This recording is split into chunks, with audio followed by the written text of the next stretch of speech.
begin on the comprehensive plan, and we've got several sections to review. If we could have a roll call, perhaps, Dennis? Commissioner Brockenstedt. Here. Commissioner Brown. Present. Commissioner Coronado. Commissioner Iteraria. Here. Commissioner Newfinke. Here. Commissioner Metcalf. Commissioner Ranville. Here. Commissioner Samuelson. Here. Commissioner Stavropoulos. Here. Okay, thank you. We have a quorum. And we do have a quorum. First item, I guess, is review and consideration of revisions to the agenda. Is there anything anybody wants to suggest?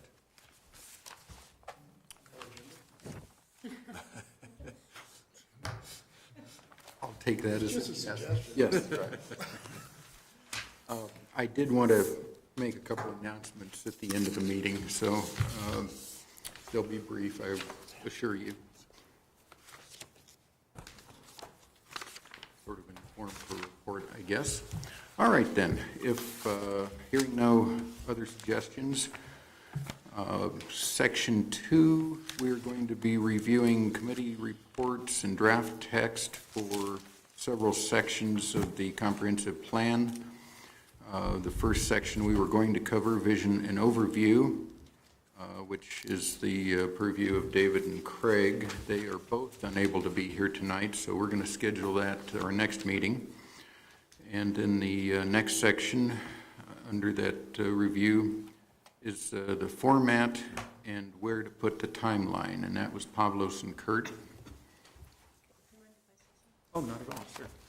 One of the things, we had a kind of pre-meeting to talk about how we wanted this to go, and one of the things that Norm brought up was that this being the third review, the idea here is to kind of make some tweaks, see what may be missing, see what the big ideas are, and then move it on to Dennis to start to put into a more final form. So that's kind of the goal, right?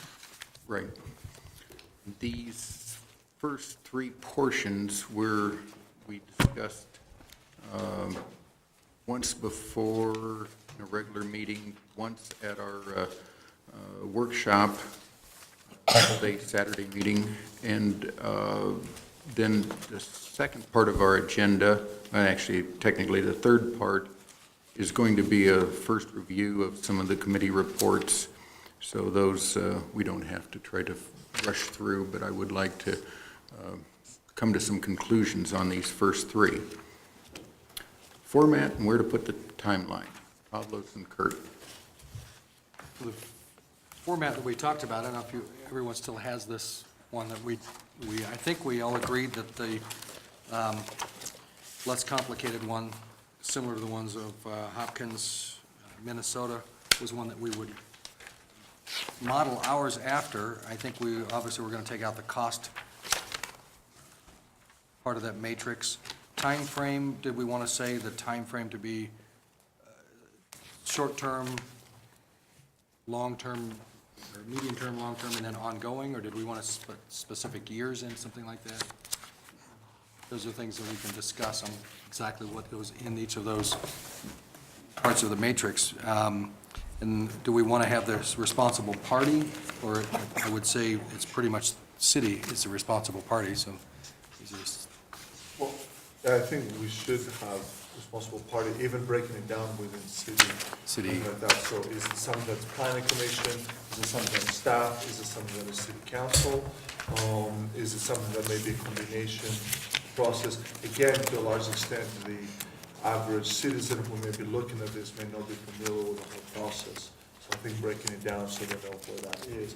But also because some of the things that we're going to be putting out there may be dependent on outside of city government. So be able to talk about some of the goals and objectives that require participation of outside processes. But I definitely think that being able to even break it down, not just generically city, but being able to say what may be planning commission, what may be city council, what may be staff.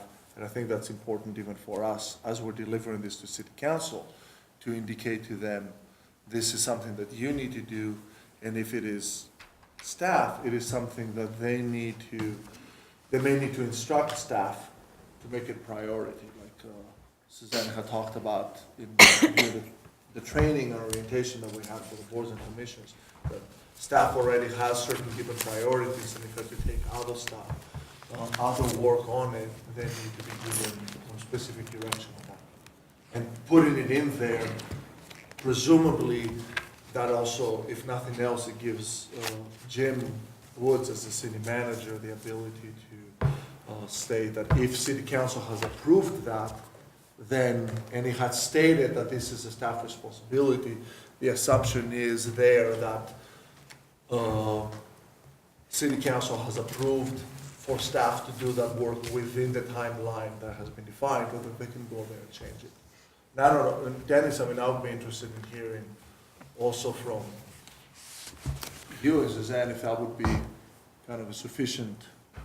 I think it's helpful, absolutely, yeah, to have that in there and to have that responsible party and the timeline, kind of in general, cases in terms of, is it a short term, is it a long term?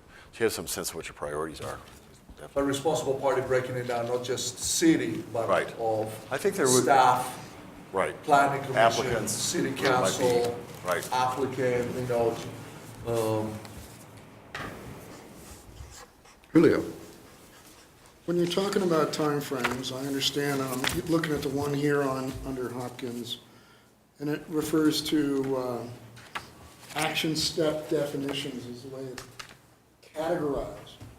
So I guess what I would like to know, and I'm not so crazy about, I am and I'm not, I guess I'm trying to figure this out. Short term, you know, which it says here within 1 to 3 years. What do we do? That's my first question.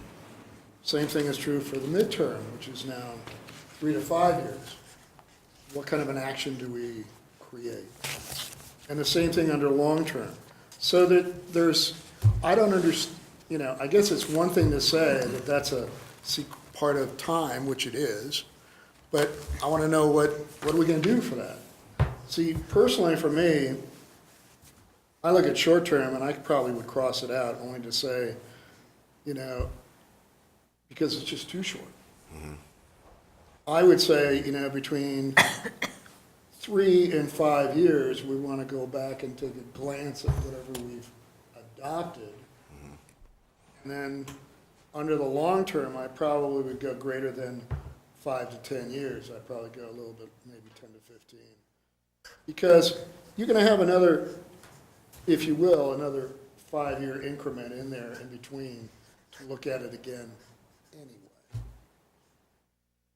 So I guess I want to know, what are we going to do at the end of that Well, juncture? I think the time frame, though, is something that, these are the actionable items that we've established, and this is the time frame that we want to see them completed in, not re-reviewed to see if Good they're luck. completed.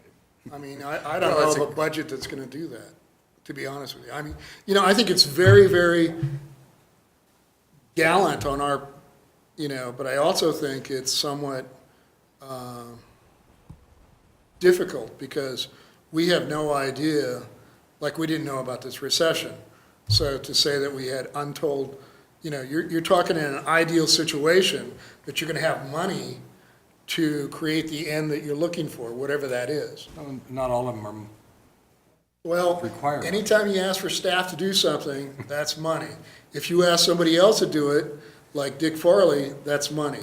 Unless you're gonna have a totally done volunteer, that's time. You know? but can we put, I still think we need some time frame on there, whether the short term is 1 to 5 years. I'm not against or the it, I'm not mid- against and it. midterm is I'm not 5 to arguing 10. on that. That's all. Well, why don't we see what our implementation points are and see how the timelines fit into the implementation points, and we can decide it later.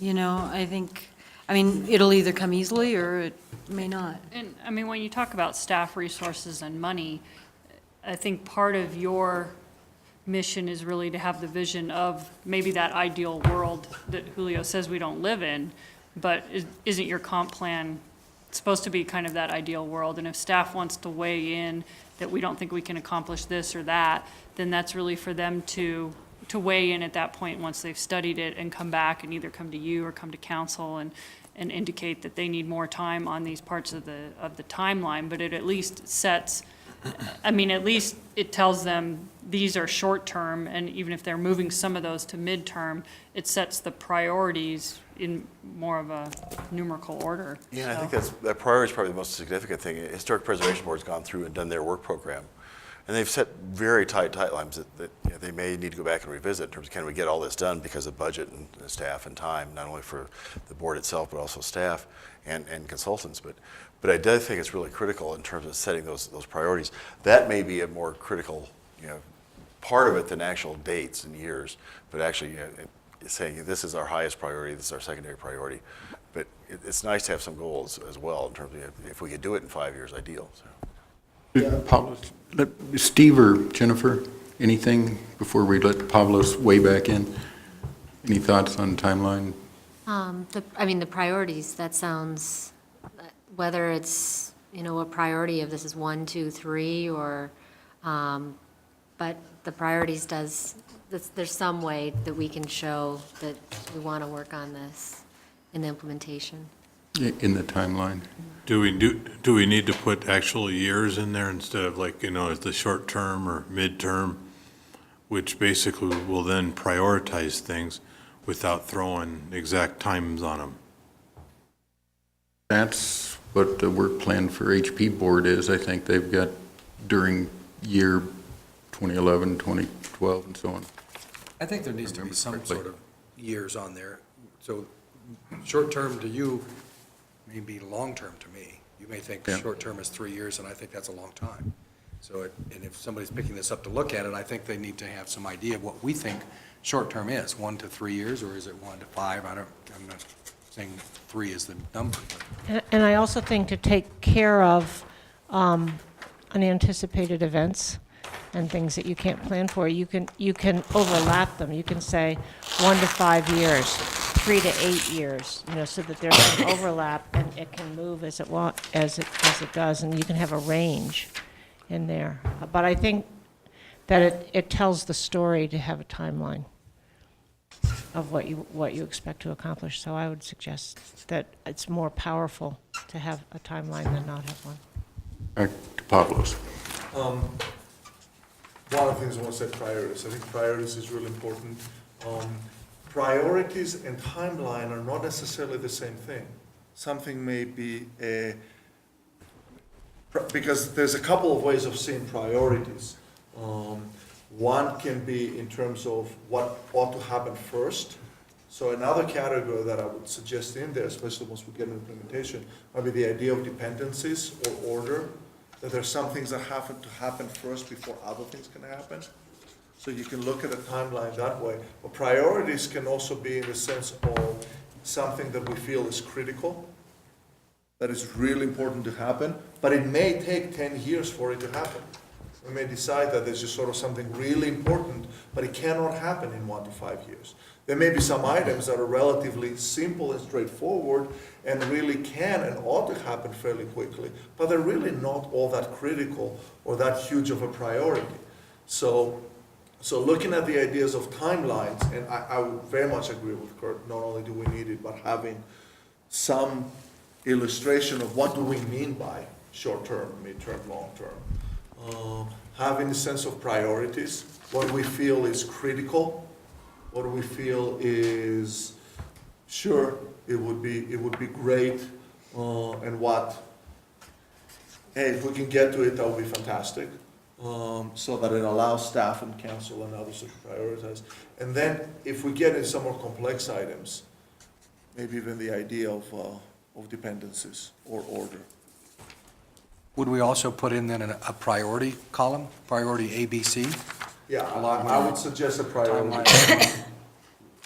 Short-term, midterm, long-term, priority A means this is something we really think that needs to be done right away.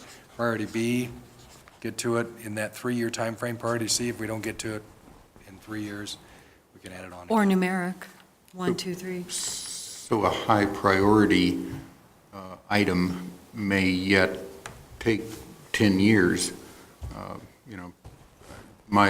Looking backwards, the railroad depression, I think, was a high priority, but there was a huge amount of pre-planning and funding and work to get that in. But they would have known that going in. Had they had this kind of grid, they would have said, yes, it's a high priority.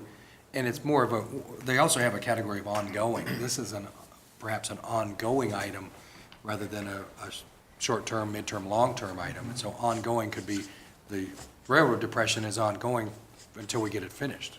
We start now, we're working on it for the next 10 Try years. to get it done 10 years from now. Let me jump forward a little bit, because a couple of things from the historic preservation section lend themselves to this. And I don't even know that it really gets into budgetary, but there were two things that I brought up in that. One is the design standards for the historic buildings, and HP Board is going to be working on that. Another portion of that I referenced was a preservation plan, and that is done by not staff necessarily, although they're involved, and it might involve some budgetary, some line items for consultants or something along that line, but that is part of our involvement with another board, probably the board that we're most involved with at the moment. There may be also something in the economic development section that lends itself or requests budget items and staff time, long-term, short-term, or in between. So some of those are other boards. We don't have a BIAC board, but perhaps we'll find a reason to reinstitute that. All right. So I guess just as a straw poll, if you will, timeline, is there anybody that doesn't think a timeline and some indication of priorities is a good idea? Priorities are good for me, but timeline, I can go either way. Okay. I don't see a lot of, I don't see any dissent there. It's sort of more as to the style of it, and that we've been looking at a table 11.1 implementation table from the city of Hopkins, which is that Minnesota? Hopkins, I believe it's Minnesota. Yes. yeah. So people could find that on the internet if they were looking. We didn't make copies for everyone. All right, so timeline, good. Do you have enough general direction to put something together? I think so, yeah, I think so. And So the- we're looking at a matrix similar to Hopkins, with the time frame and with the responsible parties, and okay, good. And it's relative priorities. Is that going to be then, board, section by section, we'll have a timeline for each section in the plan, or do we just want one timeline that incorporates all of the activities that we I can think it think would go of? section by section is what I would envision. Yeah, I like that format in its concise. So my suggestion, a little bit of what we talked about, and what I had talked about at the workshop, was to have that as a section at the tail end, but that within each item in the comp plan, that there is some kind of an implementation, to have sort of a C implementation table. There is an advantage to having the implementation table and timeline as a document all by itself, but kind of cross-referenced, or, and I think we will see, then if everything that we've got in there, or almost everything, has some reference to the implementation, then we just make some discussion about that early on. We don't have to repeat the same thing, see implementation table, over and over and over again. But I do think that we need to assume that the average citizen who's going to look at this, and quite possibly even the average developer who's going to look at this, is not going to read the thing from beginning to end, unless they have serious insomnia troubles.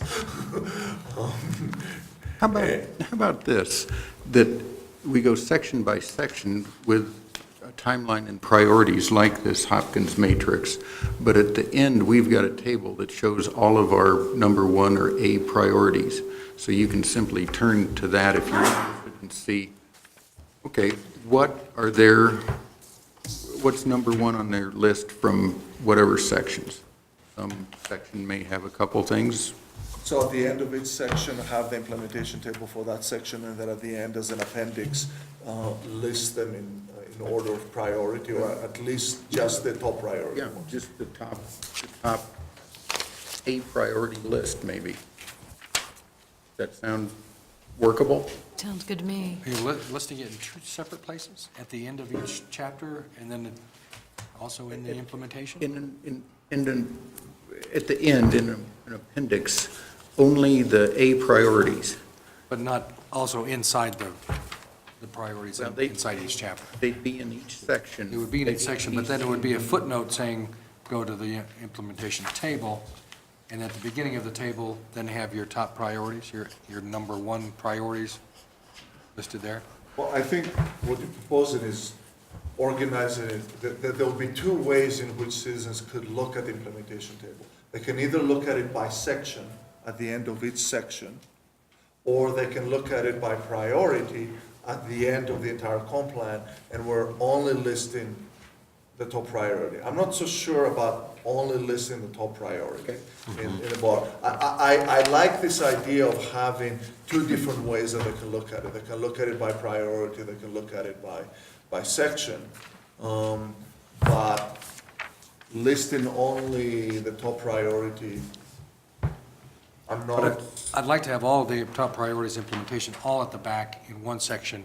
That way, as you go through and update it every 3 or 5 years, you can change that part of it without changing the rest of the comp plan, or then you can take out the parts that are already complete, but certainly then you can just change your timelines and priorities to fit whatever timeframe you're at.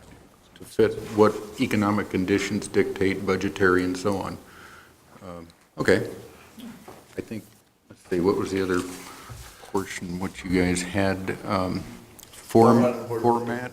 We should move on briefly. So let me make sure I've got that. We're doing a full list in each section as a matrix, and then at the end, we're just doing the top priorities, so they're all by section. So we have all the different sections at the end in the implementation section, but only the top priorities, and then and that you can cross-reference back and forth between the two from the chapter to the. I'm not sure where the sorry. That's right. I'm not sure where the cross-referencing is going, if we've got it in the section. I think that what I heard is you have the A priorities. You could Okay. also have B and C. I mean, I don't think you're going to have thousands of priorities. So you could have it so that you look at it either by subject matter Okay, or by priority, okay. right? I like that. I would prefer that we have all of them at the end, not just the A's, that we have the A's and the B's and the C's. And Dennis, the cross-reference, to some extent, would be, since the matrix has priorities, within each section, that's one way of cross-referencing, and then what is at the end is organized by priority. There's still a reference to which section it belongs to. Cool. So if a citizen wants to come in, or a developer wants to come in and look at it and says, well, what's the high priority items? They can find it by priority. Okay. Or if they want to say, I wonder what the goals are, or what the implementation is for historic preservation, they can find it at historic preservation. Okay, good. That works. Yeah, I like that. That's again, it just makes it a more useful Good. document, even for those who don't suffer from it. Okay, good. I think I have it. Thank you. How about format? We've kind of discussed that, the vision statement, and then a policy or a goal, and then policies that bolster each of the goals, trying to keep them closely related. Is there more about format? Anything we need to discuss? I guess I thought we did Yeah, too. I think the format is pretty much what we've been talking about, how we're putting that together with the chapter and then the actionable item and so on, just like that matrix. And I don't know that we Go into that anymore? Anyone? Does anybody not have the notes from the Saturday meeting? Because I have extra copies of that if you don't have it. So we went through and discussed, yeah, Steve.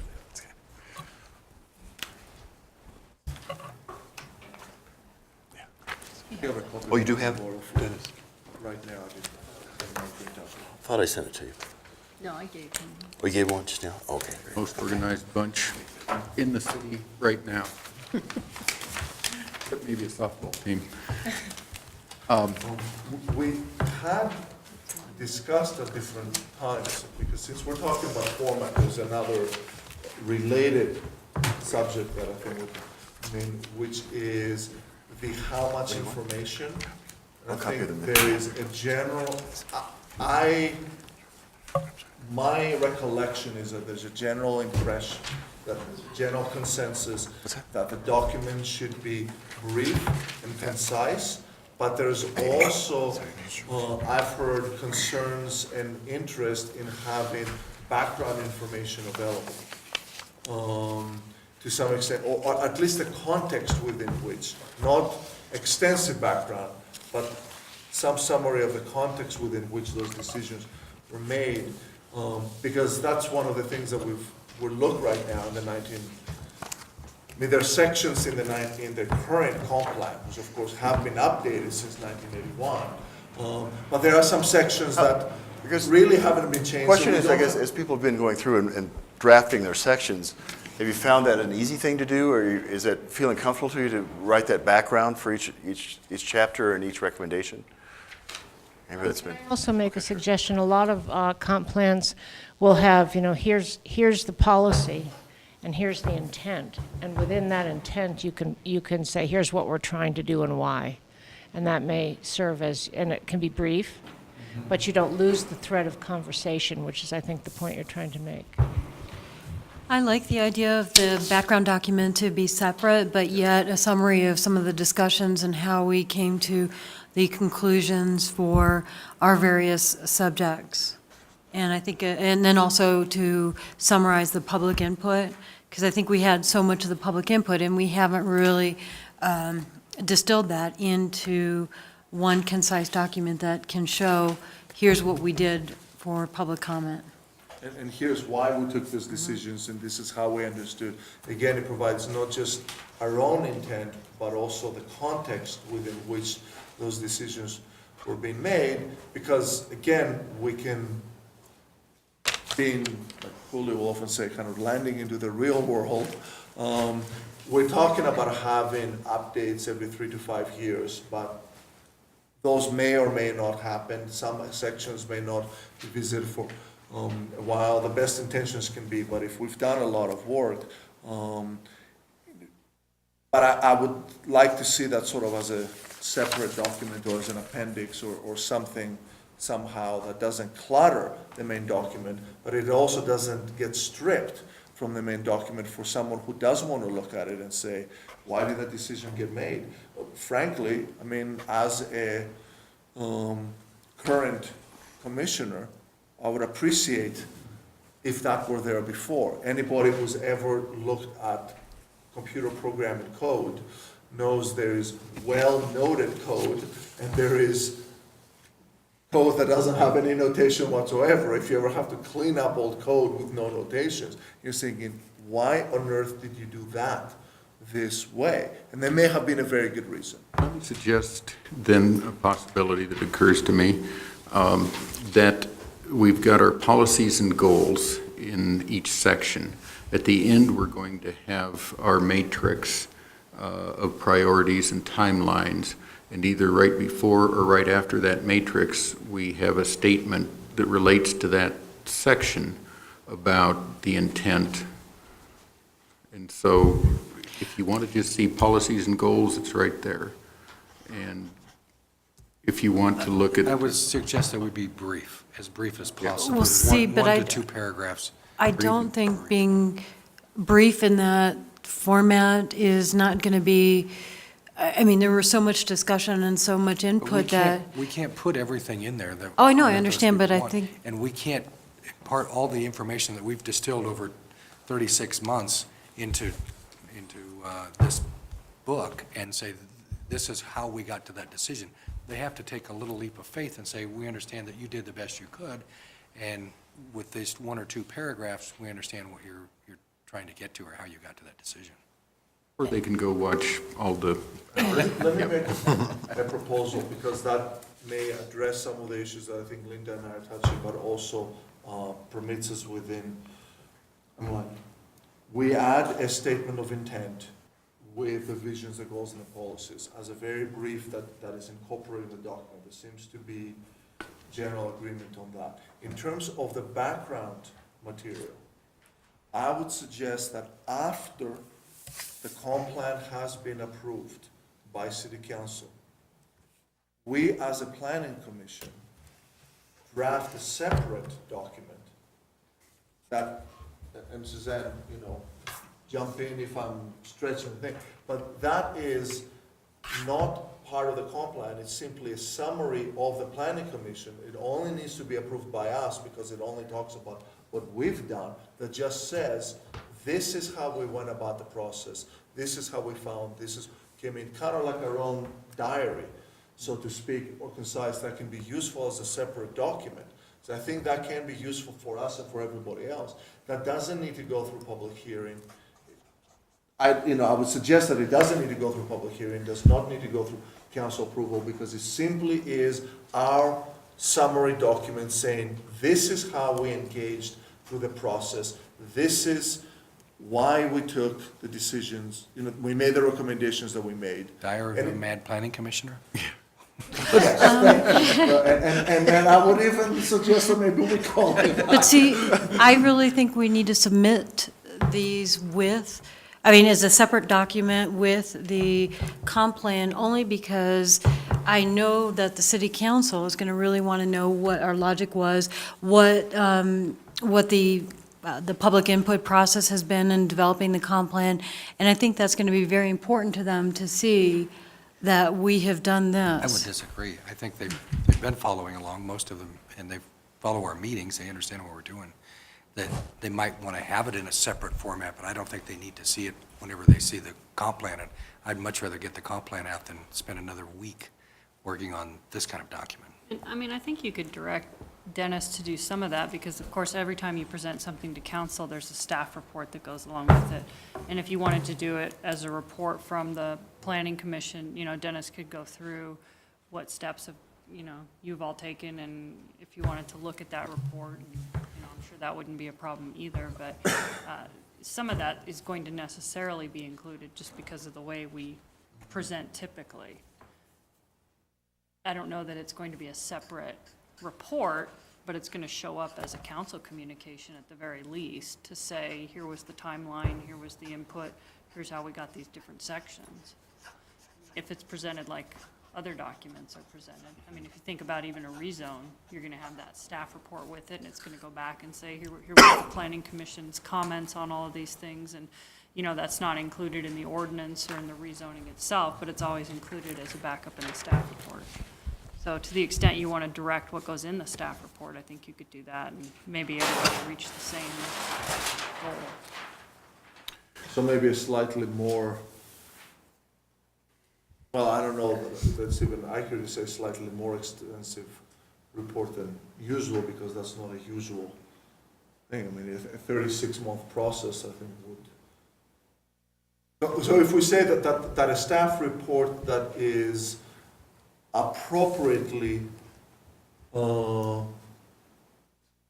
descriptive of the process that we've gone in, not every detail, but that we definitely want, that we would like a staff report that encapsulates the process and what we've gone and the reasoning behind it, not in a ad nauseum.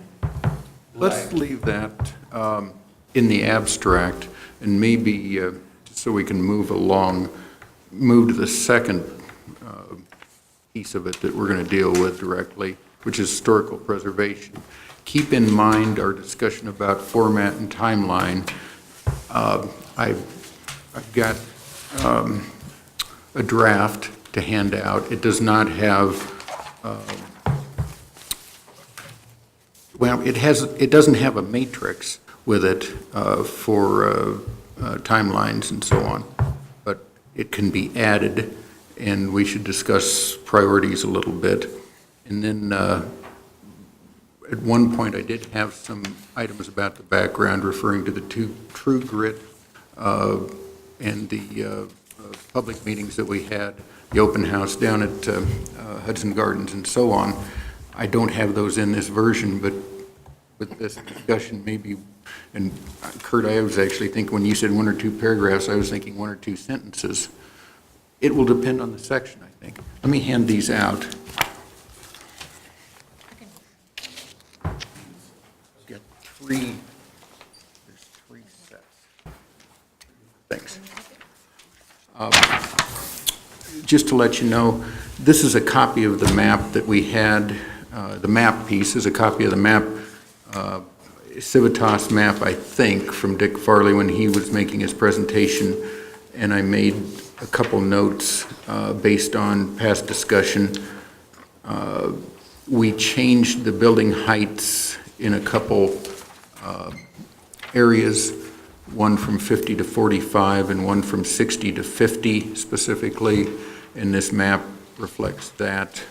One of the other items that's being handed out is David's review of the motions and the decisions made, and I indicated, I know I think I drew an arrow next to the one that said approving a historical preservation section. And then from our more recent discussions, this map shows a lot of the iconic structures, and we, I don't think, had listed the Denver and Rio Grande Depot that's over by the light rail station, and perhaps tonight would be a good time to add that to our list of iconic structures. We sort of overlooked it, anticipating no development in the parking lot, but that's not necessarily true. And the depot, no matter where it might end up, since it's probably the most moved building in Littleton now, getting frequent flyer miles perhaps, it could be moved again, certainly, and it has shown that it has some value in all the expense moving it out of the way and moving it back.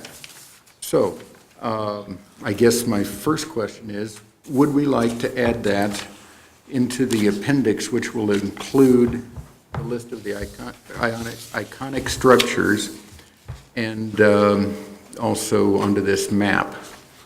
Is there any thoughts, any reason not to include it? Oh, Steve, I'm sorry. The one thing that we... Wait, hang on. Let's get you onto a mic somewhere. There we go. Thank you. Steve is our liaison from the Historic Preservation Board, and in my list of things, I include maintaining a liaison relationship between the HB Board and Planning Commission. The one, the HPB board would just like to know with these iconic, we get careful when you just list these 5, but I mean, you know, what the criteria was for that list, because right now, out of that list, you know, you've got some that are national designation, some that are just local designation, and the Richard Little House that we're in the process of reviewing that does not have any designation.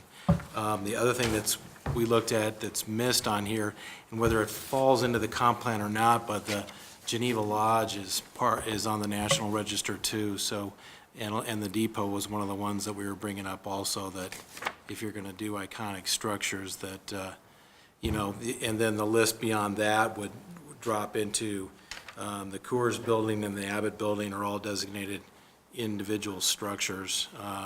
But I think that'd be almost a second subset, and because the Richard Little House, I know it affects you with building heights and all that, but it's not designated at the moment. We're working on that, but I'm not sure it's in that 5 iconic structures yet.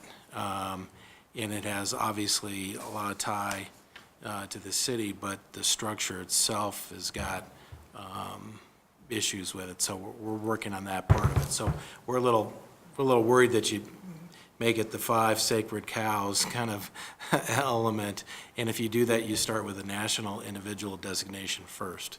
So I can comment on that. Shall I go ahead, Board? I guess, I don't know that it was purely objective. Geneva Lodge is, valuable, but it's not on the same level, I don't think. Neither is the Coors Building as, say, the courthouse and the Carnegie Library. Right. Well, part of it is location, and again, this is not purely, let's list these and list, what's the style of the porch, and, this, that, and the other thing, what are their elements? I guess this is kind of a seat of the pants, and at this point in the historic preservation category, I'm comfortable with what we have if we add the depot. I don't know, Board, if you want to do something to come up with a secondary list, then, let's have a motion and discuss that. I don't want to get too sidetracked. I think my recollection, No, go ahead. my recollection was similar to Sarah Jane's. I think it was kind of talking about what are the structures that, because of their location, if we were to have structures, it's the relationship of new structures to those as much as anything in terms of height, distance, and just how they relate. So it's helping determine whether different districts, it's appropriate in that district for height. So it's going through that discussion rather than actually historic significance. And that's how the Richard Little House got into the. Yes. Yeah, absolutely. But that goes, we kind of discussed it on that fact also, and then that's why Geneva Lodge, because it's a smaller area and it has potential of, redevelopment around that area, and whether that's going to be impacted height-wise too. You get up into that R5 and the CA district going up Prince. I think we were looking at more directly adjacent, and that was where we got into setbacks and stepbacks next to those. Those structures, again, it was the design, not wanting to have something adjacent overshadow it. And I think there was a recognition and discussion too that if it's not designated, it may go away. But I think what we do if we build all these buildings around it, then it goes away. And maybe you could ask Dick Farley about this, but I also think, just from an urban design point of view, for instance, standing out on Main Street and seeing the courthouse at one end, and that's a connection issue in urban design, and so it's a different perspective. I'm reading Dick Farley's mind, but I know him pretty well. Let me go back. I'm channeling Dick Farley. Let me go through it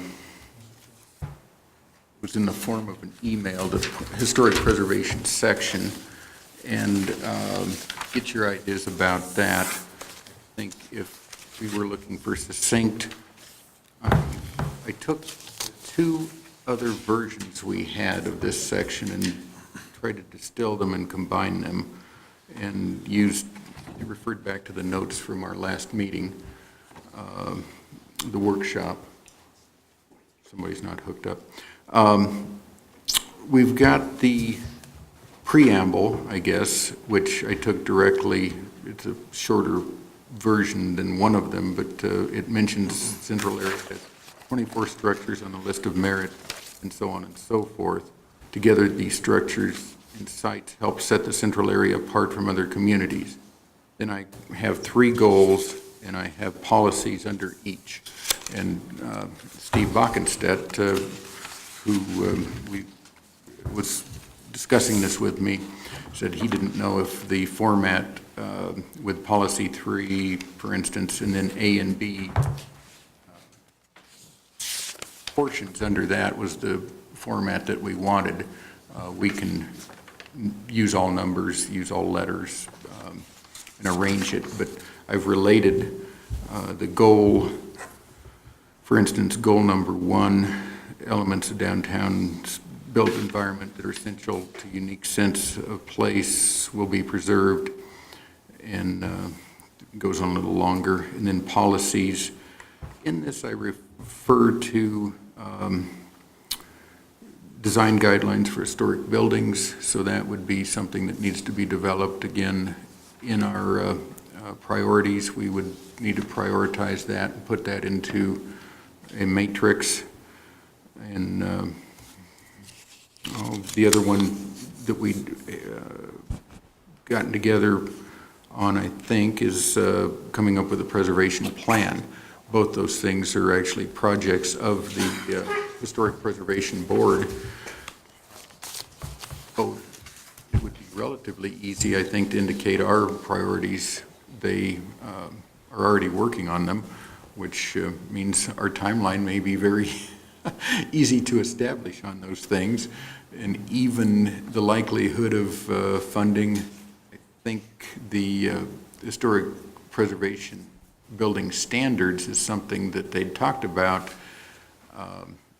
getting help from a consultant. Am I right on that, Steve? Well, the design guidelines, it's already been budgeted and funded by the city council, so we're in process of that already. Yeah. So that makes some of this relatively easy in this section. The third portion, and this sort of comes out of state law, goal number 3 is promote historical tourism. We related it to the historic section here because of the recognition of the downtown, and looking backwards to some of the conferences, national conventions and so on, where they actually have had tours of downtown, and I think that's something looking forward we should do.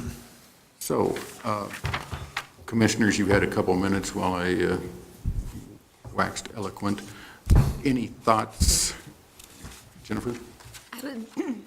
I was curious if you had thought about maybe doing like a diagram that might be helpful to, as part of this section, that highlights where the iconic structures are located. That's And appendix then- 1. Okay. Yeah. Yeah, but like a, They Like a- are like a like more included. of Picture. a picture, like whatever background we use, whether it's a Google Earth image or something that the city has been working on to have as a background that we can use to overlay the information on various sections, whether it's circulation or historic preservation. But then there would be labeled dots for the important iconic structures, and maybe even a little image of what they look like, so that someone who opens up this section goes, well, where are they? Where are the main ones that I should be important, that I should focus on, and have that image so that they, when they see it in the city, it clicks. I don't This know if is- that'd be helpful to. This is a rough map, and it also includes our height limitations that we'd agreed on in my notes about the changes. So I don't know how much information can be incorporated, but I guess that's something I would leave to Would staff. Maybe there'd be one that would be, I wonder, I bet there's a way to overlay some of this information so that there's a little more context as far as the streets and the buildings and, There's Roger, I don't remember what his title is, but there's certainly a guy that does good math. Peterson? He does, but he's not ours. He Is belongs to he- another department.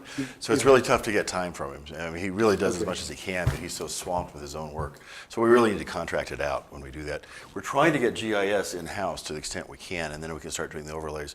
Our IT department's having some real problems with our base issue, and Jan's been trying to work on it as well. But she's been trying to correct the information, and it keeps messing it up.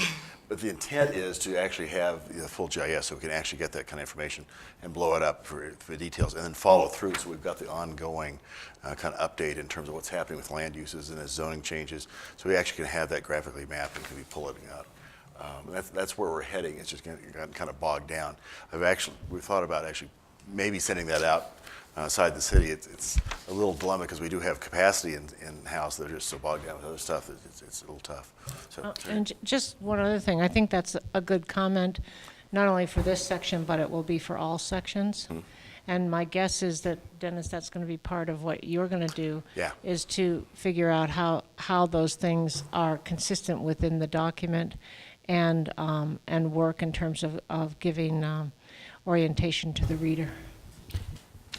And I think it, like along the same lines, it can provide consistency with the document if you have a separate overlay page for each of the subjects, like housing, parking and urban design and the height limit. So I think it would definitely be a nice contiguous way to present the comp plan. Yeah, I do too. I think it's a great idea. And I like the idea of having the image there too, so you can actually relate the two and go back and forth. So if we could do something like that, it'd be super. And I don't know if Dick Farley does it, it'd probably be something more like this, kind of rough. If we did something else, it'd probably be more detailed. So it's actually pretty precise. Thank you. Norm? Yeah, if we go through GIS and actually do it this way, and then pull in the pictures. Kurt? Quick question. In your HP section, you don't specifically mention the iconic structures? And then you have the map for the iconic structures. Where are they? Yeah, under Policy 1, Part C, it's got with historic properties through setbacks, stepbacks, and height limitations, and you're correct. That was before we sort of listed and started to discuss. I think we ended up somewhere between the in harmony with historic structures, which goes to Steve's point about there are lots of different levels of designation, opt into the historic district and so on. If we're going to include this kind of map with these 5 or 6 historic structures listed, then we need to, there's no correlation between the two. So we need another goal or policy or Well- something in there outlining why we're putting this map in? Actually, the rest, and I don't have it here, the rest of Appendix 1, number 1 that I referred to here, and I realized it's probably better than numbering the appendices, is to call it the Historic Preservation Appendix, and then the Circulation Appendix. And this kind of goes to the format. Then if you're flipping through it, you don't have to read a couple sentences to see that this is number 3, and oh, by the way, it's historic preservation. But if I hear what Kurt's saying, you're saying we don't have any policy or goal that's saying why we were relating height to iconic structures. Is that right? How is this, Right. it doesn't fit in here? Okay. Just get the iconic Perhaps, structure in there. as you said, this could be just in the appendix with a paragraph on here. These are what we've determined iconic structures and how we came to call them iconic structures, and here's why they're relevant to height limitations that we're looking at. So maybe that should be part of that background statement, a couple sentences of the background statement. And I was thinking height should maybe more appropriate to put into the land use and urban design. Yeah, I was actually thinking Yeah, I that as think it could well, be in that the height, both, but yeah, that maybe the heights would be in the land use and urban design, but then there's that additional information that you put in the historic preservation that says, okay, we understand that this is part of land use and design, but now here's our buildings that we want to call attention to, so. That can also be captioned to the map. I mean, it doesn't have to be pages and pages. In terms of background, that we determine the height of the districts based on just the Yeah. iconic structures that we'd identified, something to that effect. So is that kind of what Yeah, you're thinking? something like that. And I mean, you could have, and if you look at a lot of plans, the captions may be 3 or 4 lines.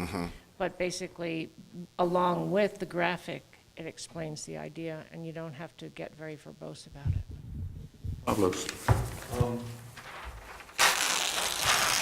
Couple of things. I do think that if we're gonna be referring to some properties as iconic properties or structures or whatever term we end up using, and we're using our criteria that are not the criteria of the Historic Preservation Board, are not the criteria of List of Merit or nationally designated, that we need to have that explained, and we need to have that ideally as a policy, and not as a caption in a map. Caption in a map is, or in a graphic is explanatory. It's sufficient for maybe providing gap background, but it does not have the same level as policy or a statement of intent or a vision. Again, there's gonna be, the questions that Steve still has as to why are you guys doing this, And he's been through a number of our meetings, and I'm just looking at it as 5 years from now, somebody who is not in this room at all today is gonna be here and says, why are you using that? And we need to explain it. So that's one comment. I wrote down, part of intent statement explains iconic structures. Yeah, and I think that we also Get that. put it, to a large extent, policy 1C, because I think that makes reference, it gets elaborated a little bit to make the specific reference, even explaining which ones are those structures. And then you can say, reference land use for the specific height limitations and recommendations that we're making. But yes, if someone is reading the historic because they're interested in historic, we should tell them that we're doing that, because they may not find it in land use. So that's one thing. The other thing that I would suggest, and I know that's gonna get a little wordy, and maybe somebody has a better suggestion, but in goal number 1, the second part of the sentence where it says, while reinvestment and compatible redevelopment that will enhance Littleton's economic vitality are encouraged, something about that will enhance Littleton's economic vitality consistent with its historic character. And that's just not really clear to me, that if we say, yes, we want to enhance we want to encourage economic vitality, but maintaining the sense of, in a way that is consistent with the historic character of the area. Isn't that in the first part of the sentence, though? I mean, isn't that kind of, That's kind of what I thought. Well, no, because you're talking about preserving certain elements, and then you're talking about encouraging economic vitality. Encouraging economic vitality they're almost two separate things. I can encourage economic vitality in a way that is not necessarily consistent with the historic character of this central area. But it says- And at the same time, preserve those elements. And compatible redevelopment. Sounds to me like that would be Yeah. relating to. We went through this Compatible. exact discussion with our mission statement, so I would look to refer to that, because we had exactly what Pablo's is talking about, and the sympathetic or compatible redevelopment was really important. So we went through this with Dick and with everybody about wordsmithing this in so it was inclusive. So I would just ask you to, I don't have it here tonight, but look at the mission statement, because it was wordsmith over and over. I would be okay with looking, the idea is a sort of compatible, I wanted to see, again, it's just sort of a word that can mean a lot of different things to some extent. But I'm okay with seeing the, looking at the wording in the mission statement. Julio? It was up to me, after the word preserved, I put a period. Because you're now getting into all kinds of different factions all at one time. And I have a problem with trying to elaborate. I think that that's why we have a historic preservation board. As far as I'm concerned, if you want to come up with something along those lines, have at it.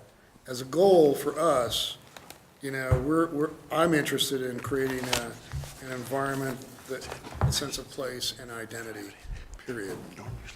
I don't want to get into, you can go through the policies, and if you want to structure it a little bit harder, you can put that last part into a policy that you want to do. But in all cases that I can see, it still goes back to the Historic Preservation Board, because I'm not going to try to figure out what's in your group's mind, nor do I ever believe I have the expertise to do that. well, I guess I would say it's more than just HPB's role, though, because this is talking to, all of new development, yeah. And I think But where? HPB is Where are you focused. gonna see new development? You tell me. I'm Okay. trying to understand, it's not like we have a ton of ground that we're dealing with, it's vacant, open, or you're gonna do eminent domain, or any of the above. Well, right now, though, if it's not designated, it could be redeveloped. So I'm anticipating that unless there's a lot more redevelop, or a lot more, designation, that we're going to see some additional houses that will be redeveloped, some additional commercial buildings that will be redeveloped, and the It's kind the of, what-if game, though. Dennis. That's it. Oh, but I think All that- you're doing is playing the what-if game. I guess my comment is, the best you can do at this point in time All right. is you get from the historical preservation, you acknowledge the 24 structures or whatever the heck they are, and you try to say, and if you want to carve out a part of the city around them and saying you want to keep that to be maintained, you do that. But you don't have to sit there and, I'm not going to worry about economic development at this point in time in a historical preservation mode. Hang on. Okay, just to move along, how many people would put a period after the word preserved and just dump the rest of that paragraph? Show of hands. Rest of the sentence. Rest of the sentence. Okay, yep. I think you're kind of by yourself on this. But We'd worked I'd our way like It's through. okay, I'd like because to I'll be see- nice and quiet from here on out. But I'd like to That's see fine. something- Talk for the next hour and 45 minutes. It's good to hear. But I'd like to see something a little more concise that says basically the same thing, like preserve historic, downtown is integral to Littleton's sense of place and identity to encourage compatible redevelopment. I really do think they're two separate concepts. And we Well, got to that's- make them flow. That's why we put a comma, I guess, and not two sentences to blend them together. We need to move forward. Okay. I was going to make one more suggestion based on what Pablo said. We add the word historic after downtown, so it reads those elements of downtown's historic built environment. Does that reinforce the idea of the historic nature of this section? The main thing, and that is probably a longer discussion. Briefly, is- Pablo. Yeah. The question is, do we want to maintain and enhance a historic character of an area? Or do we want to preserve historic buildings? Because look at policy 1C, require new development to be compatible with historic properties through setbacks. That simply talks about anything that is immediately adjacent to. Or do we want to say that there is a certain character in the area that we want to preserve? It doesn't have the word adjacent, I would note. No, So but that's- setbacks, and height limitations does not typically mean a building that is a block away or 2 blocks away. And those portions specifically were relating to the iconic structures, Yeah. which I needed to put that word in. And I agree with that. So the question that I'm putting in there is, are we saying that, and I'm not necessarily talking about the entire central area, but we could talk sort of what Julio often refers to as the core, of downtown. Are there some areas of the city that we want to maintain a general historic character of the area? Or do we want to focus only on preserving specific buildings and everything else can look however it's going to look like? I think because it's a comprehensive plan and not the preservation plan, we're talking about the area. Is that the intent in general of the board, that we're talking about the area? That when it comes to design standards for historic buildings, that is part of what's being developed by the HP board? Makes sense? If that's true, I would argue that nothing in Goal 1 says that it's the area. We're talking about so it's those elements of downtown's built environment. We're talking about identify significant structures, and we talk about required new development to be compatible with historic properties through setbacks, stepbacks, and height limitations. There's nothing here that I read that tells me preserve the historic character of an entire area, which I would suggest should be geographically more limited than the entire comp plan area. I kind of thought, Sarah Jane says historical character is in the second sentence. It's in the first sentence and the second sentence in the preamble, for want of a better term. The other thing is it talks about unique sense of place and identity, not necessarily, and that's separate to me from iconic structures. And let me exercise my privilege. Dennis, does that give you enough information to do a draft? It does. I do have one question. It's something you Okay. said, and when you're talking about 1C, you said we're talking about iconic structures. Do we want to put that in there? So require new development to be compatible with identified iconic structures or something to that effect. Because right now, historic properties will get into a much broader range of, it's going to be list of merit, it's going to be designated structures, I would think. Or, what do you think? Unless we really define it differently, it's going to be HPB's structures rather than your iconic. I want to, do you want to use historic iconic properties in that sentence? I believe that was our idea that we were going with on that. I think that's what it was, and when I was editing today, Okay? I was looking back at previous versions that related to before we got to the word iconic and identified that nebulous batch. And the other thing is, we're just going to, the other major issue coming out of this is that character refers to the area as a whole. So, okay. Point of confusion. Yes. I kind of had a little, when I was reading this, the second sentence, the historic character is created by the synergy of individual structures and sites. I was kind of confused what you were meaning, and so I maybe clarify what the sites mean. I didn't author that, I took it right out of our previous versions, but I guess that relates, in my mind, to those iconic structures where, as was expressed, you stand on Main Street in front of Town Hall Arts Center, and we hope that you'll always be able to look up and down and see perhaps the Coors Building, but also the Carnegie Library and some of the viewscape behind it, and not have it dwarfed by a massive development. If you are familiar with the 1999 Broadway building and the historic church, it works very well economically for the church, but it's a strange, I've worked on the, 20th floor of that and looked down on the top of the church from a perspective that only angels had when the church was built. So, all right, here I Just one more point of clarification, just to screw things up a little bit. Okay, but this is the one more. Okay. It seems to me there may be some really critical elements of downtown that are not necessarily historic. Is Biga Park, which is not necessarily historic, is that an essential element to the existing character? If Rio Grande were to be widened to a four-way parkway through Biga Park, is that a problem? Yeah, are there other things that aren't historic or iconic? Yeah, it is designated, that's right, okay, it is designated, okay. Views, that's right, okay, views are critical. And we don't have that in here, I don't think, do we? We've got that in the urban design section, I think, right? Okay. A lot of this stuff is going to be. Other places. Okay, good. And And I think that's a good point, yeah, absolutely, okay. And also, just in terms of how you put the document together, you can put what they call call-out boxes on the side. And then views and historic buildings are covered in We also, okay. And Dennis, to answer that question, the park is going to be listed in the Parks and Open Public Spaces Okay. section. Okay. All right. I insist we move on. Thank you.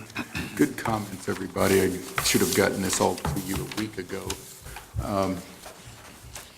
See, Dennis is good at working his way through all this stuff. All right. Now, circulation and parking, and although this fell under the third review of committee report, that's not quite accurate because we started this section a little bit later.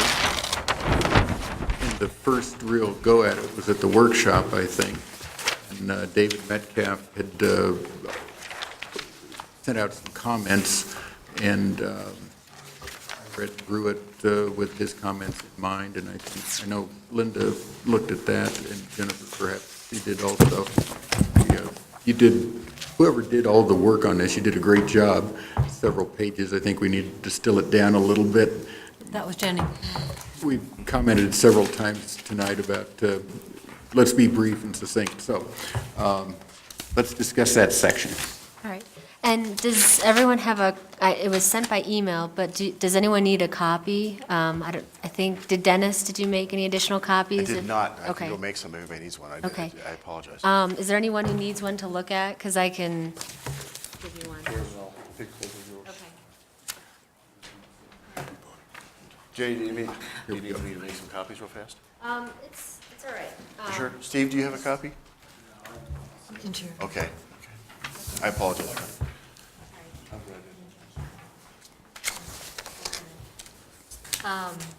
But basically, There's some introductory information. It's okay.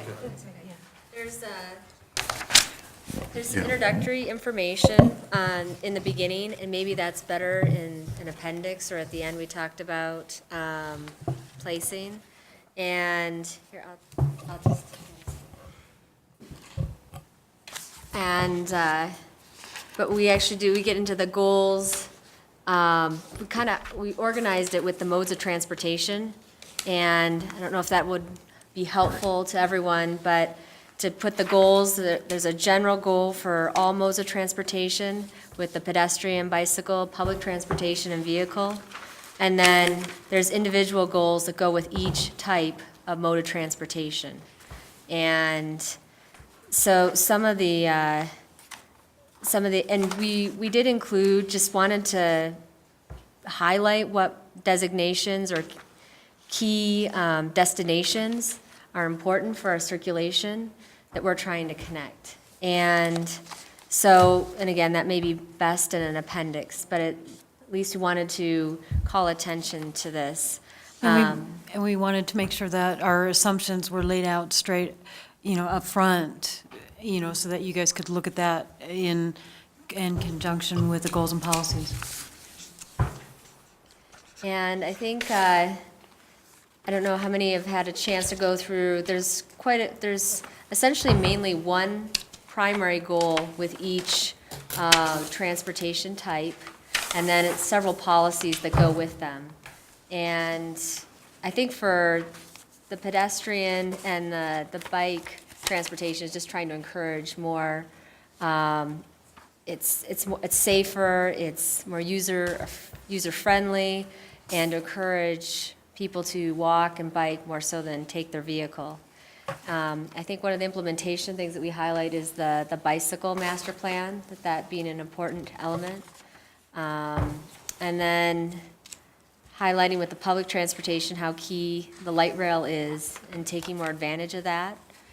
And then with the vehicle transportation, the parking issue, and this is a table at the end added to just maybe look at a parking reduction option that might be included in the zoning that talks about, and this is something that's new that people may not have had a chance to look at, but it includes the existing in the current zoning for the Main Street Historic District, reduction of 50%, bicycle parking up to 10%, and then potential other categories that might be possible for, especially like the transit impact zone, the closer you are to the light rail station, perhaps the more parking reduction that you get, the further away you are, the less percentage.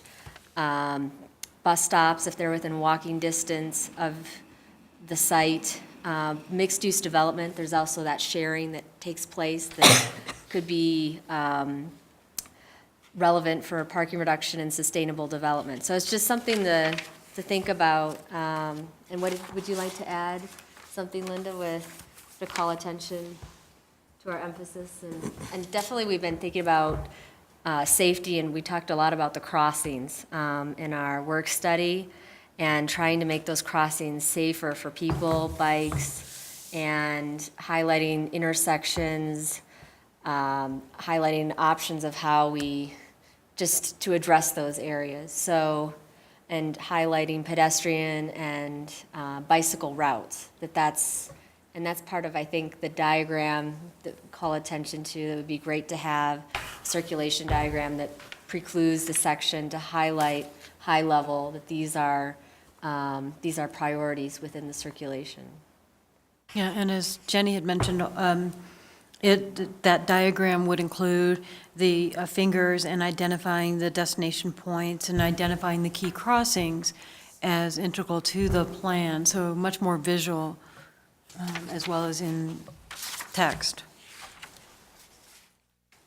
Speaking of the destinations, one of the things I did, looking at your list, under primary, Littleton City Center and Arapahoe County Office Complex, to me, are close enough related to be a single destination.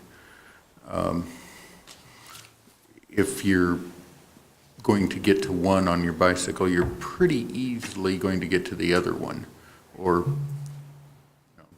as a pedestrian. Then some of the others under the secondary, let's see, the Riverside Downs retail and the Riverwalk residential, particularly in the context of coming from the central area, heading that way, is a de facto single destination. Now, if you're coming from some of the other neighborhoods to the north or to the west, then maybe they separate into different destinations because you use different streets. But that was one of the things I looked at, kind of analyzing it from, as you leave this area, how do you go to get there? And basically, it's along Prince, I think. Possibly, if you were in the northern part of Lexon, you might go along Bellevue, but I guess I would edit it by combining some of those. Anybody else have thoughts about either the map or the organization?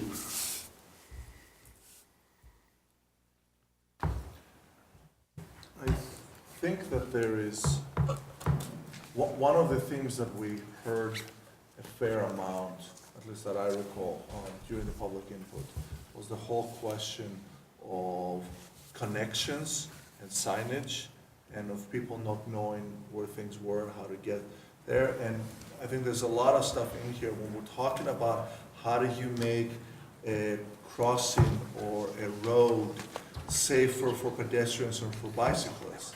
It may be a really good way of combining that with showing directions and where people go. We've even talked about,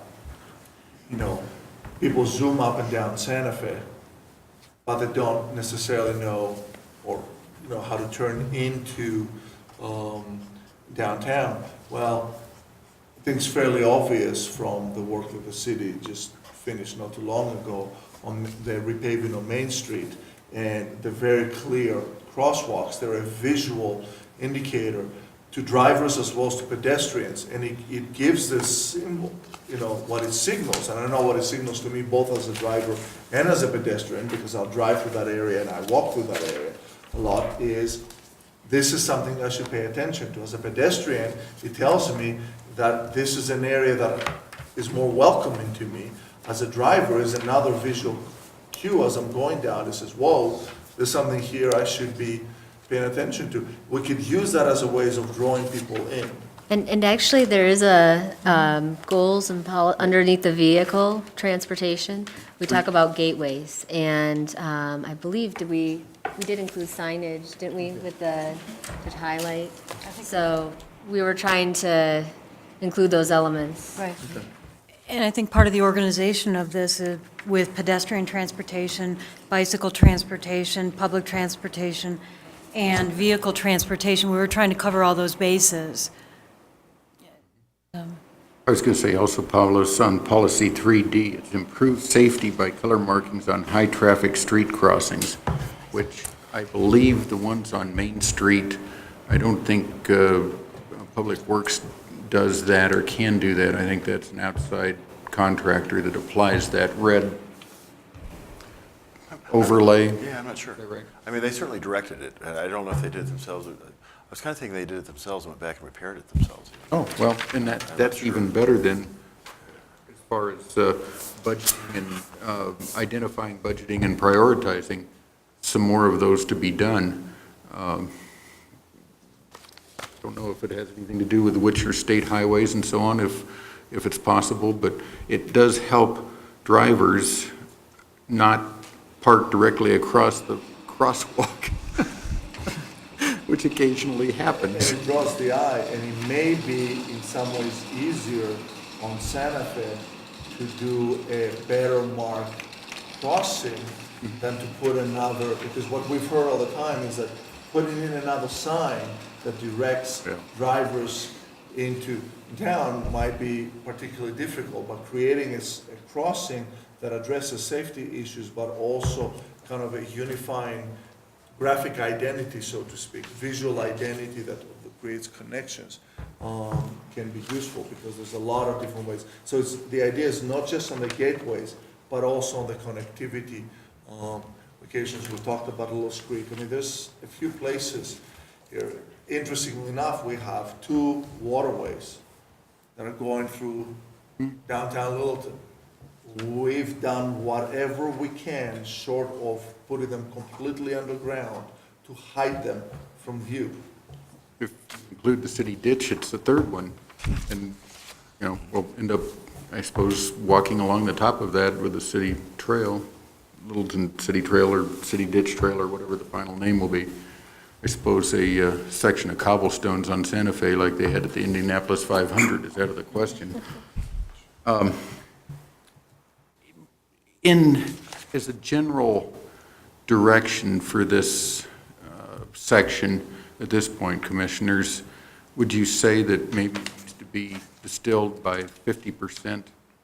And I would think almost a lot of stuff could go into a priority of a circulation plan for pedestrians and bicycles.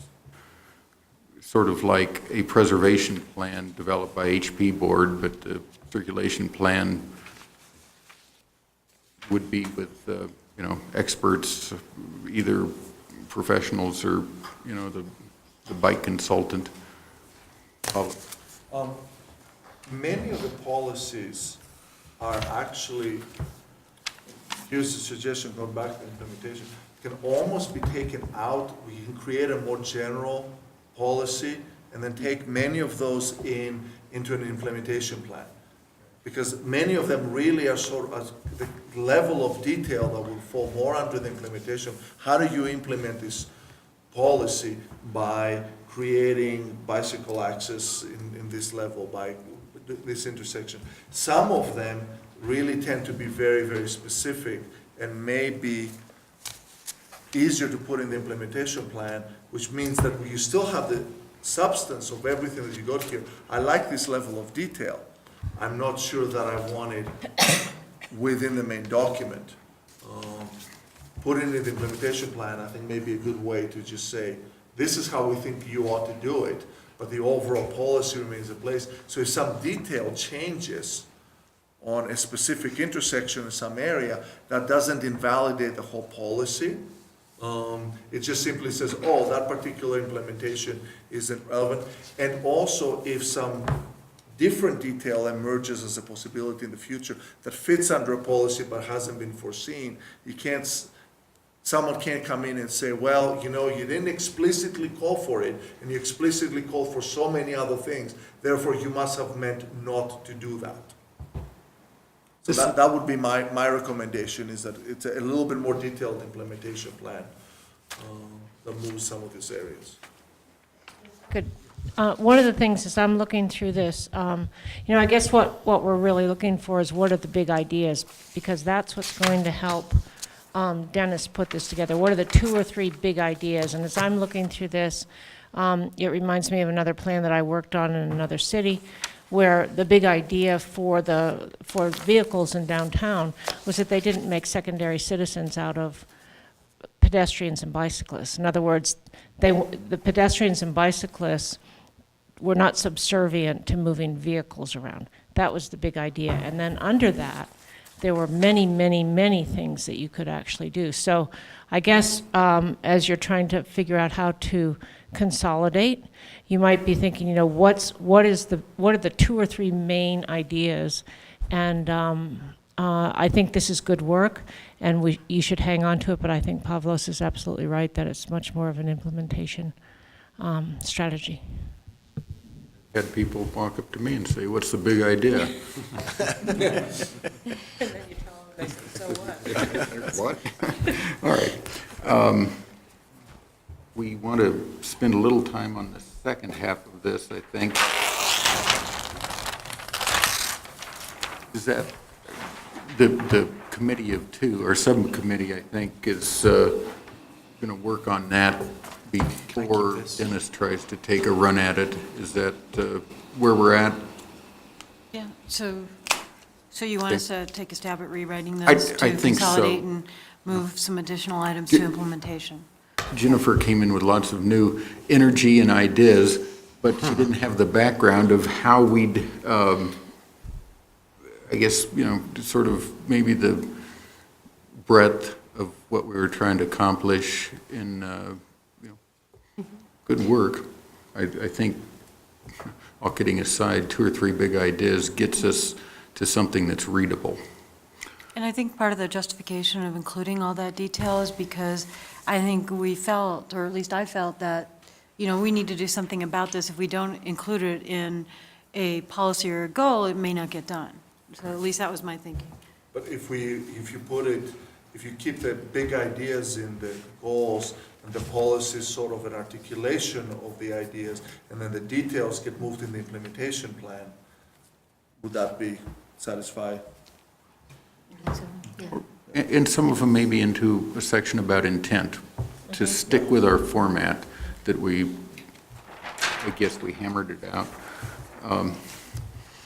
All right, first review of committee reports. Let's hit economic development. Chris from the Business and Industries Affairs Department, whom we submitted a lot of questions to, is in Australia, talking about business and industry affairs and economic gardening.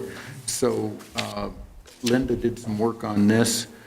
In the interest of time, shall we just defer that to a later meeting? Is that all right with you? And Chris has given us a draft response, a very detailed and very lengthy response, but he wanted to go back and clean it up a little bit, so. Can you just send it to me, just Sure. to, as a general guideline? Okay. Yeah. Perfect. We may get back on track. Last time we had some information from Jerry Hill at our workshop regarding the Littleton Housing Authority, where he is emeritus, if there has ever been one, I think. And Jenny and Pavlos were going to work on the section about housing. So with that background, again, this is just a first review of this. What do you got? All right. Initially, what I've been doing is trying to familiarize myself with looking at the R5 document that was put together, which I thought was a really great document to highlight what's in our residential area, the primary residential area, but also then potentially some ideas as far as heights. And I thought it was interesting that this diagram was brought forward because it was something I was, for the historic preservation, is that came out of, That was a presentation by Dick Farley. I think we had it a couple times in February right. that we So- referred to it. So it looks like that is it true then that we're going to be implementing something like this for heights as guidance in our comp plan? Yes. Okay. And particularly for you, since this predates when you were appointed to the board, one of the things I handed out was that a single page that David was kind enough to put together. Once you get a chance to review that, that was motions and decisions on various elements. So that'll kind of I think I- tell you, I guess, Yeah. our intent regarding that. And Jenny, I think there's still a question in terms of how we do that, because there are two ways to do it. The zoning has some flexibility in terms of some fairly substantial heights that you can get to through the PDO process. Yes. The downtown is unique, I think, in terms of having the design guidelines, standards and guidelines, that actually have a lot of weight to them. And so when we look at the R5, and I think it would be applicable to the rest of downtown too, we could actually put in some fairly detailed recommendations for height in those standards and guidelines, then would control the zoning. We might then want to go back and make sure the zoning and the guidelines are parallel, and we have the same language, so that we're not having any conflicts or questions in terms of interpretation. But initially, at least, if we have them in the standards and guidelines, we're in pretty good shape. And that's a fairly easy thing to amend compared to the zoning. It's a little tougher to amend the zoning, but the Okay. standards and guidelines are fairly easy. Yeah, because I did notice for the residential zoning that essentially the 30 feet is kind of the standard across the board, which allows you to do 3 stories, but not much for the roof design. I mean, pretty well flat roof. There's not a lot of opportunity to do the gable, different options, or stepping the parapets. So I guess that's something to consider with the zoning to, as a potential. Yeah, and I've seen other places, and it's something you might want to think about too, is where you had, and it's, I don't know how well it works, but you actually have a wall height and then then you can actually have a building height above that. And so you can actually do the two. So you can have that maximum wall height for adjacency and yet get that pitched roof, which goes higher. And you can build both those in if you think that's a good way to go. But I think that's a real issue in terms of what kind of form do you want, so. Yeah. And then it was helpful, actually, Dennis, I was asking about what are kind of total, looking at the various housing units, what we have. I didn't know if you had any I copies. did make copies of that Oh, one. excellent. Sorry. Yeah, that one I got. And it's actually quite helpful to get just a good overview as far as what are the major housing developments in the central area, and how many units, and what types are they, from senior housing to assisted living to the various apartment complexes that we have, and the number of units, and then there's a second, I don't know if there's, you Yeah, can make a copies. copy of the I do second have page. copies of but- that, too. Yep, Okay. sure do. There's a second page that highlights density and height, and I think what is great for at least me to understand, and I think it's helpful for us, is to see the densities that are being built for the newer developments. And then looking back and comparing that with what density is in the R5. And I think what we're seeing with a lot of the planned developments is the higher density, the higher heights, and that looks to be the planned development, that is the form that, or the process that people are taking for housing. As far as,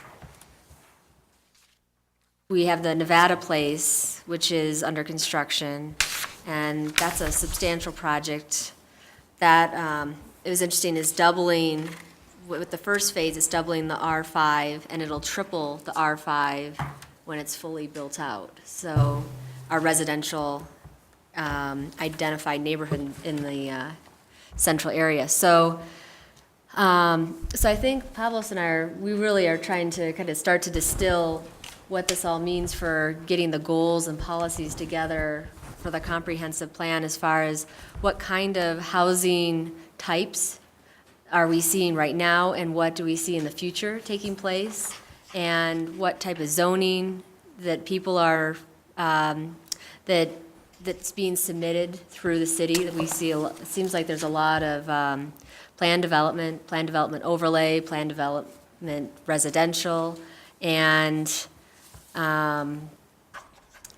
I noticed, actually, I was asking Dennis to find out how many condo developments there are, and it looks like Nevada Place is the first. Actually, Is the that- first one, and I don't is think that- it's Hill Street. Okay. probably, and that's 4 units, none of which have sold, as far as I'm Okay. aware, at least none of them are Uh-huh. occupied. I guess I was thinking significant, but Right, something yes, that's exactly, a absolutely. significant number Right, Nevada that's Place a is the big first one. impact. Yep.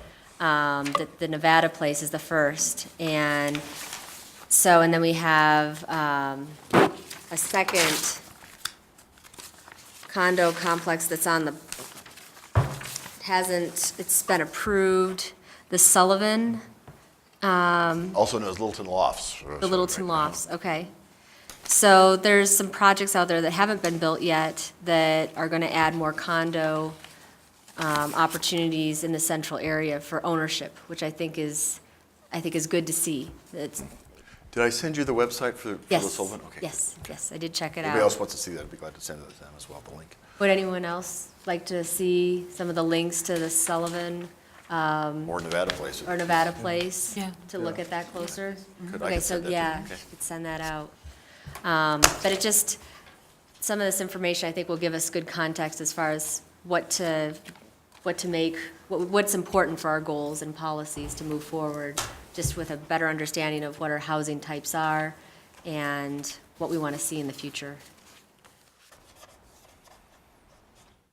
Some of the broader questions, I think we also need to look at. It's got to do on how housing really ties in to a lot of other things, that it can't stand by itself. So the question is of housing really also ties into economic development. One of the things that we've heard and we've talked a lot about is this idea of if we want to have certain type of businesses here, like the people who've often said they'd like to see a grocery store, they'd like to see other things that offer goods and services to the residents. And what we keep hearing is there's got to be more rooftops, right? There's got to be more density. So it's this parallel thing of, but if we also want to bring in more density and we want to encourage local traffic and pedestrian and bicycle, then we need to make sure that there's things for people to go. And it serves employees, small businesses, as well as residents. So there are certain ties to economic development. By the way, 2 weeks ago, just over 2 weeks ago, Denver Post had an article that I told Dennis about. I don't know if you had a chance to look at it. I did, yes. And maybe if you can send it out to everyone. There's an interesting article on the Denver Post they've been doing this ongoing series about food issues and stuff like that. Well, one of the things that they're also talking about is that there is a trend going on towards smaller, more neighborhood-based, more specialized food markets. And so I think it's kind of interesting because we've sort of been operating under the assumption of we've missed the boat. You know, those little neighborhood markets that maybe some of us may have grown with in our own neighborhoods. I did a whole about Littleton. I know others in Littleton who talk about them. They're gone. Well, they may be coming back, and that may be an interesting. One of Chris's responses to our questions was, don't count on it, basically. So, No, but they're not little, maybe 40,000 square feet instead of 70,000 square feet. But they still, or 100,000 square feet. But he has a book that he explains. Says you go through and kind of see what each of these businesses is looking for before they locate in terms of what's the population, how many rooftops do they want, exactly what you're saying. And he's really, I think, negative about the fact that we may actually get something. Even what you and I talked about, even a service center, a little 7-Eleven type, little convenience store. But I think it's also, so that ties a little bit to the second thing of looking at, recall, what housing and or what services exist within the periphery. That maybe the central area itself might be too small to have some of those goods and services, but those may exist within the periphery.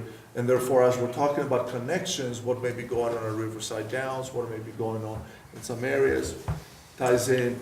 Again, it's just sort of, we need to focus on the central area because that's what we're doing right now, but if we're really talking about broader picture, things going. Also, as we saw to some extent with the interest in the redevelopment of the sheriff's office and the IRA building, stuff like that, there may be housing that is being developed or could be developed that doesn't fall within the central area, that feeds into the central area. So the periphery is important. Another thing is, as Danny mentioned, this idea of the planned development. Right now, planned development is required, if I've got this right, within the TIZ area. Yes.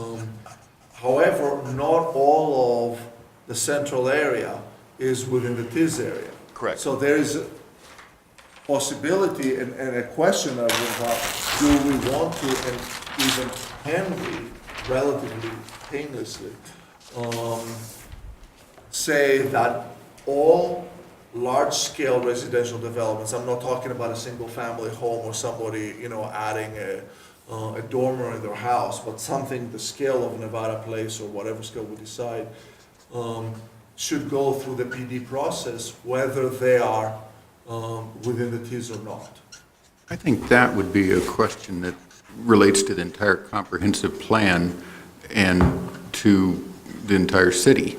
So let's set that aside as PD development is something to review later. Try to keep that in mind. I think there may be a related question, though, in terms of should that TIZ boundary be adjusted? Yeah, and maybe to be more logical, because it was a pretty quick and dirty discussion when that was done in response to light rail coming in. So I think you may want to look at that in terms of, is that a logical area anymore? So. Yeah, that was great, and honestly, I don't know whether that was something that is definable and redefinable by us, or it also has to meet external criteria that we can't change. Doesn't necessarily have to meet external criteria. I think it's more us in terms of what makes sense. Interestingly enough, Alexan is outside the TIS, which is supposed to be the light rail impact area, but they really see themselves and market themselves as light rail related. So, but yeah, I mean, and I've heard several times from a variety of different staff people, at least my understanding has been, that there is a general interest in the city, you know, in planning and in zoning and rezoning to move towards planned development as a significant instrument, especially when you're looking at larger scale development. So I would agree, I think that is a question that we can ask, not just about housing, but about relatively larger scale development. And then related to what you just said about the Alexan station, and I know that was brought up a bit at the workshop, but I don't recall that we necessarily made a final agreement with it, is just sort of making a decision as to what we would do with that north peak of the I staff thought area. it was definitive. We cut it at Bellevue. Was my understanding. Yeah, that's what I got out of the meeting was that we decided to pull the boundary back to Bellevue. Anybody doesn't think that was the outcome? I remember what you. Yeah, and I wasn't really sure, but, Okay. you know, Was it, do you know if you included it in the I did meeting include it. notes? Yep, it should be Okay, in the so, notes. yeah, review those notes. So you're gonna show us new maps that reflect that? Yeah, we will as soon as Roger gets back from vacation. Even though he's not part of your department or Right, something. no, Roger, well, that's true, but yeah, Roger, yeah. I'm just remembering what you said. That's true, no, that's more Eric. Eric is the one that's just so swamped, but okay. Roger has a little more time. Let's, if we can, move off of housing. Let's tackle either, for 15 minutes, tackle either parks and open space, parks and open and public space, or land use and urban design. David and Kurt, how about if we postpone that since David isn't here? Well, how about if they do that one and postpone the one from Craig and I, because Craig's been out Okay. of town for Okay. most of these 2 weeks. Well, let's hear, anything that you've got on land use and urban design? actually, before you go, I mean, are there any Quickly. comments? I mean, it's being that we've just did the housing, the idea presumably the next step would be for us to come up with something a little bit more definitive. So I'd like to hear if there's any input or any questions before we go on and move on to the next stage. Presume Jenny would like to hear that too. And if there isn't any, that would be fine. You've given information out, I guess, and I kind of want to review it, but I would be interested to see what you have when you put it in the format that we've discussed, goal and policies.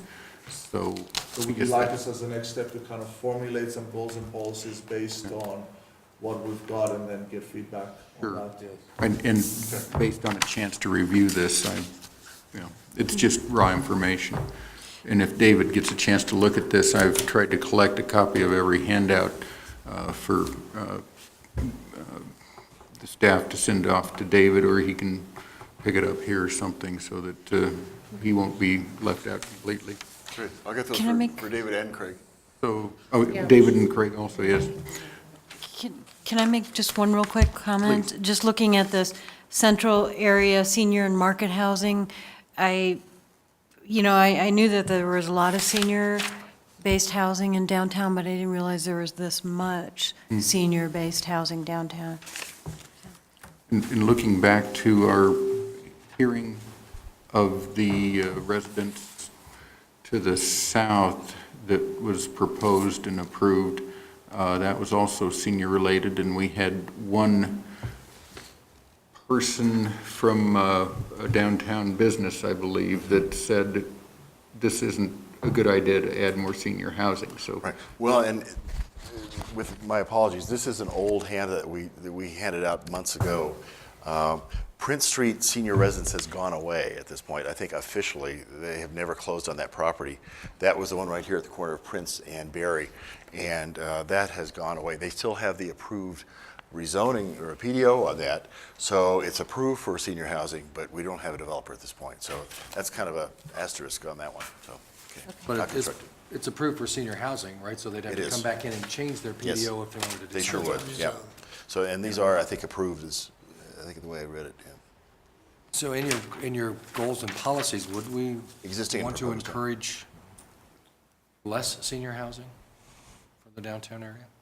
I believe there are certain legal limitations We in, want to encourage family? yeah, I think we can encourage family, but I don't know that we can necessarily say that we can't I have. think sure you can talk I about didn't- the mix that you want, you can talk Yeah, I about. didn't say Yes, I think couldn't the have, I mix. just said encourage. Yes, I think, yes, definitely the right combination, the mix, so that various groups are represented and that they can find housing in the central area.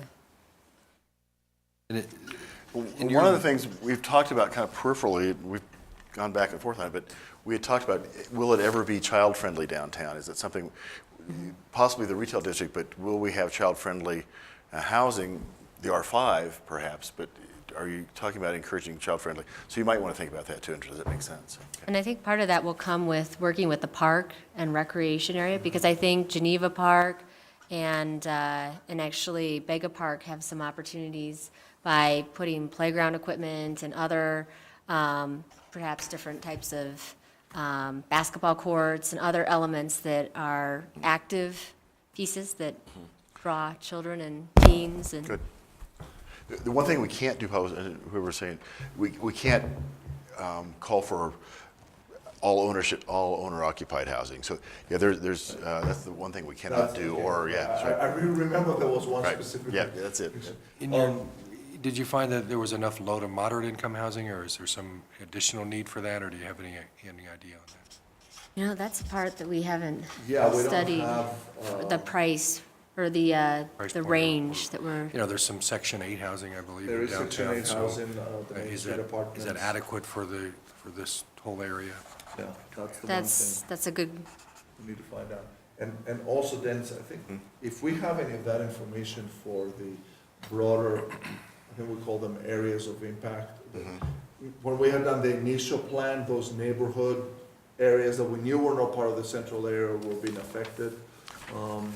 If there's any Yeah, we don't- information there, at least in terms of large-scale developments. That we have That in would part be of it. useful, Yeah. not individual houses, Okay. but in terms of developments. I think that would be good. Okay, and part of that, I did start to put on here, and I have these numbers someplace, I couldn't find the draft that actually had those on it, where we had the stuff across the river, where we actually had numbers for Yeah, those and too. also Littleton, whatever it is, over on Littleton Boulevard.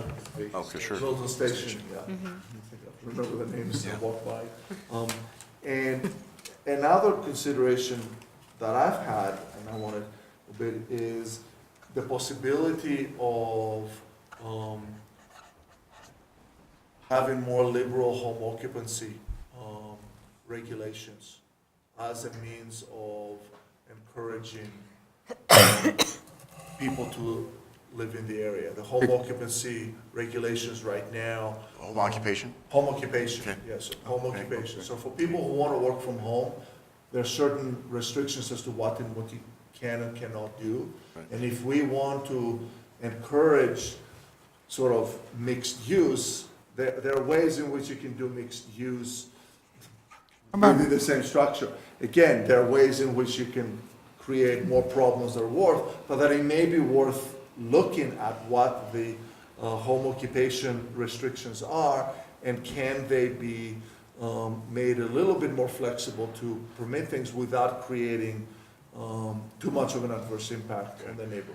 And I think, as Jenny was mentioning mixed too, one of the things that Jim Taylor would ask you to do is, I don't know how many of you made his presentation on ADUs, but he'd love to have some discussion, at least in consideration of ADUs somewhere in the city. So, That's what I was gonna accessory mention. dwelling units, so the Right. granny flats. Consider other parts of this. Other parts of the yeah, city. downtown is.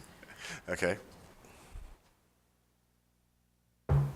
The only place you could put an R- ADU would be in the R5. R5. Yeah. Yeah, because you have the single family there, right? And Otherwise, R5 it's gonna might go also family. be an area where you may want to look at home occupation becoming, just kind of reviewing it. Not big on home occupation. Depends what kind of home occupation you're talking about.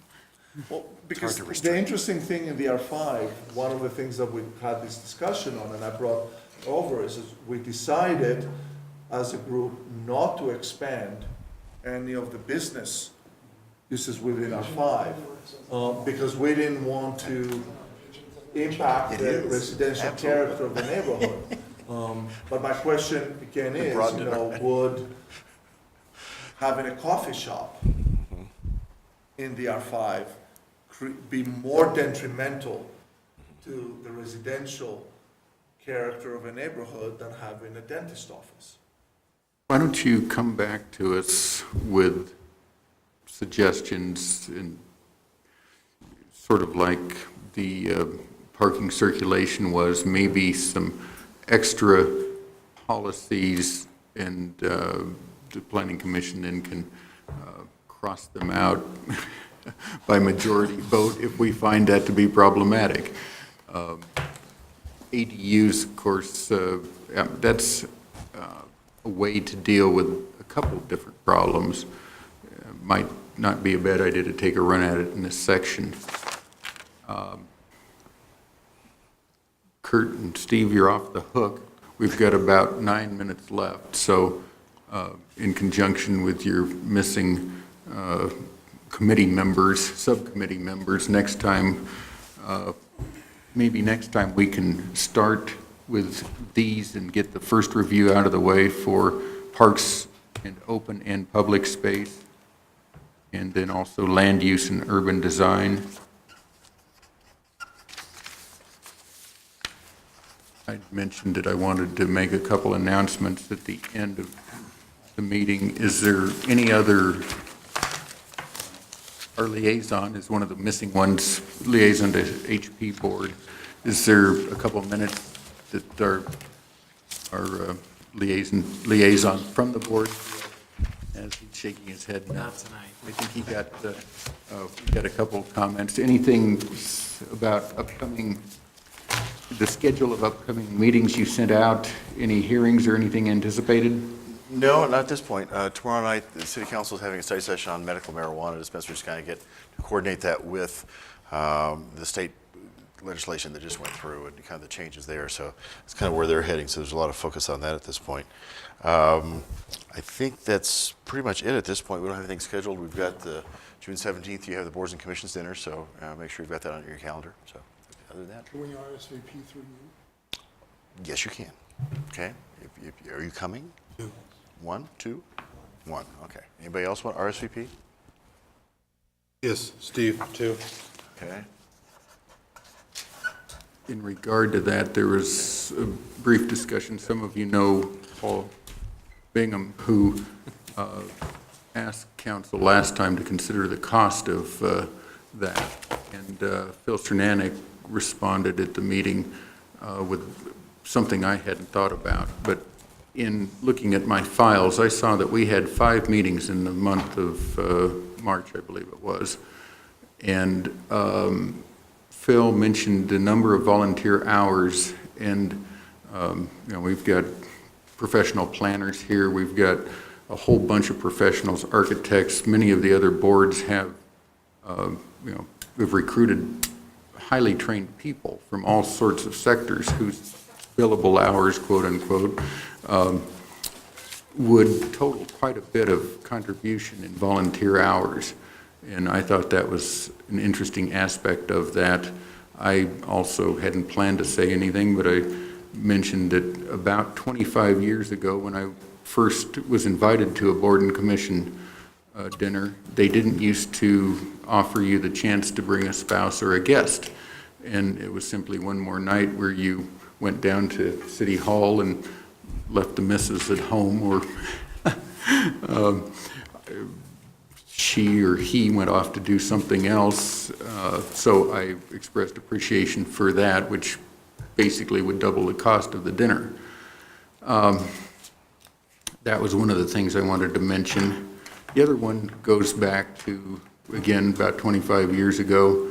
I was a newbie prior to the term ever surfacing on the Building Board of Appeals, and the Assistant City Attorney, Brad Bailey, came in and did the presentation. Some of you may have been following this on Caring Bridge, but Brad Bailey is apparently losing his battle with a brain tumor. And I saved this for the end because it's hard to know what to say, but I learned an awful lot from Brad Bailey about ex parte and quasi-judicial hearings and so on. And for anybody that was lucky enough to know him, think of him and his family tonight. It's a difficult time for all of them. It may be almost over for him, but he's got 2 young daughters, and I believe it was his 29th anniversary occurred in the last week. And so be thankful for what you have, for those of you that have good health and loved ones around you. And there, but for the grace of God, go any of us. So that's it. Kind of a somber note, but not to be disregarded, I think. Do we have a motion to adjourn? So moved. Without any dissent, we're adjourned. Thank you, Commissioners.